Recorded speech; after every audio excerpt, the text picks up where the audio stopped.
Hello friends, welcome to Surya's kitchen. இன்றைக்கி இந்த வீடியோவில் கறிக்குழம்பு சுவையில் சூப்பரான காலிஃப்ளவர் குழம்பு எப்படி செய்கிறதுன்னு தாங்க பார்க்க போகிறோம். இது இட்லி, தோசை, சப்பாத்தி, பரோட்டா, சாதம் எல்லாத்துக்குமே சூப்பராக இருக்கும். கண்டிப்பாக ட்ரை பண்ணி பாருங்கள். இதுக்கு முதல்ல ஒரு பாத்திரத்தில் 2 கப் தண்ணி எடுத்துக்கலாம். இதில் கொஞ்சமாக தூளுப்பும் கொஞ்சமாக மஞ்சள் தூளும் சேர்த்துக்கலாம். இதில் ஒரு மீடியம் சைஸ் காலிஃப்ளவர் பூவை கொஞ்சம் பெரிய பெரிய பீசஸாக நறுக்கிட்டு சேர்த்துக்கலாம். சேர்த்துட்டு தண்ணி நல்லா கொதித்ததும் அடுப்பை ஆஃப் பண்ணிக்கலாம். ரொம்ப நேரம் நம்ம கொதிக்க விட வேண்டாம். தண்ணி நல்லா கொதிக்க ஆரம்பிக்கும் போதே அடுப்பை ஆஃப் பண்ணிவிட்டு ஒரு 2 நிமிஷம் அப்படியே விட்டுட்டு அதுக்கப்புறமா பூவை வெளியில் எடுத்துக்கோங்க. இப்போ இது எல்லாத்தையும் எடுத்து வச்சதுக்கப்புறமா குழம்புக்கு ஒரு மசாலா அரைக்க போகிறோம். அதுக்கு அடுப்பில் ஒரு கடாய் வச்சுட்டு அதில் 1 டேபிள் ஸ்பூன் எண்ணெய் சேர்த்துக்கோங்க. இதில் 1 டேபிள் ஸ்பூன் மல்லி விதை, 1/2 டீஸ்பூன் சோம்பு, 1/2 டீஸ்பூன் சீரகம், 1/2 டீஸ்பூன் மிளகு சேர்த்துக்கோங்க.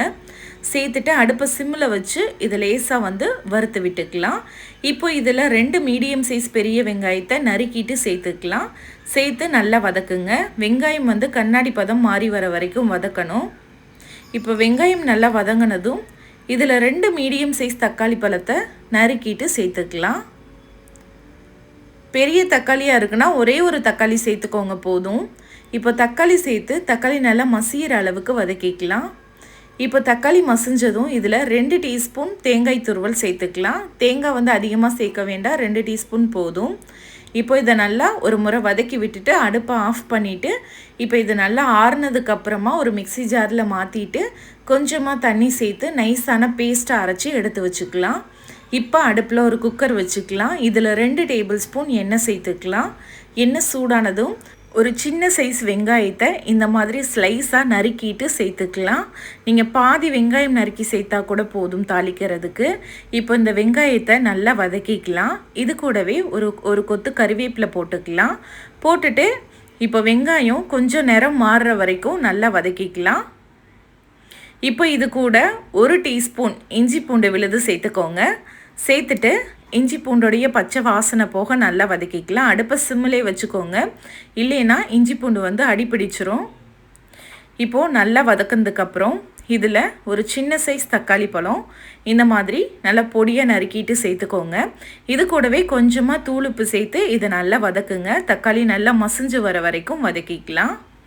இப்போ இந்த மாதிரி தக்காளி நல்லா மசிஞ்சதும் இதில் ஒரு 2 டீஸ்பூன் குழம்பு மிளகாய் தூள் சேர்த்துக்கோங்க. இது கூடவே 1 டீஸ்பூன் தனி மிளகாய் தூள், 1 டீஸ்பூன் கரம் மசாலா தூள் சேர்த்துக்கோங்க. கரம் மசாலா தூள் இல்லைன்னா நீங்கள் அதுக்கு பதிலாக மட்டன் மசாலா சேர்த்துக்கலாம். இப்போ இது எல்லாத்தையும் அடுப்பை சிம்மில் வச்சு நல்லா வதக்கி விடுங்க எண்ணெயிலேயே. அதுக்கப்புறமா இதில் நம்ம எடுத்து வச்சுருக்க காலிஃப்ளவர் பூவை சேர்த்துக்கலாம். சேர்த்துட்டு இந்த இடத்துல நீங்கள் இந்த பூ கூடவே பச்சை பட்டாணி, உருளைக்கிழங்கு கூட கட் பண்ணி போட்டுக்கலாம். இப்போ இது எல்லாத்தையும் ஒரு முறை நல்லா கலந்து விட்டுக்கலாம். கலந்து விட்டுட்டு இதில் அரைச்சி வச்சுருக்க மசாலா விழுதை போட்டுக்கலாம். இப்போ மசாலா விழுதையும் சேர்த்துட்டு தேவையான அளவுக்கு தண்ணி ஊற்றிக்கோங்க. நான் அந்த ஜார்லேயே கொஞ்சமாக தண்ணி ஊற்றி சேர்த்துருக்கேன். இப்போ இதை கலந்து விட்டுட்டு நம்ம தண்ணி சேர்த்துக்கலாம். நம்ம குக்கர்லேயே வைக்கிறதுனால தண்ணி அதிகமாக சேர்க்கக்கூடாது. குழம்புக்கு அளவாக சேர்த்துக்கோங்க. நீங்கள் கடாயில் வைக்கிறீங்கன்னா தண்ணி கொஞ்சம் நிறைய ஊற்றி கூட நீங்கள் வைக்கலாம். அப்போ கொதித்து வரும்போது அது கரெக்டாக இருக்கும். இப்போ தேவையான அளவுக்கு உப்பு சேர்த்துக்கோங்க. இந்த அளவுக்கு நான் தண்ணியாக வச்சுருக்கேன். இப்போ நம்ம மூடி போட்டு மூடி வச்சிடலாம். இது ஒரு 3 விசில் வச்சு எடுத்துக்கலாம். 3 விசில் வரட்டும். 2 இல்லைன்னா 3 விசில் விட்டுக்கோங்க. இப்போ 3 விசிலுக்கு அப்புறமா அந்த ப்ரெஷர்லாம் போனதுக்கப்புறமா திறக்கிறேன். நல்லா வீடே மணக்க சூப்பரான காலிஃப்ளவர் குழம்பு ரெடி ஆயிருச்சு. இது கூட கடைசியாக பொடியாக நறுக்கின கொத்தமல்லி இலை தூவிக்கோங்க. அவ்வளோதான், சூப்பராக நல்லா மணக்க கறிக்குழம்பு வாசத்தோட சூப்பரான ஒரு காலிஃப்ளவர் குழம்பு ரெடி ஆயிருச்சு.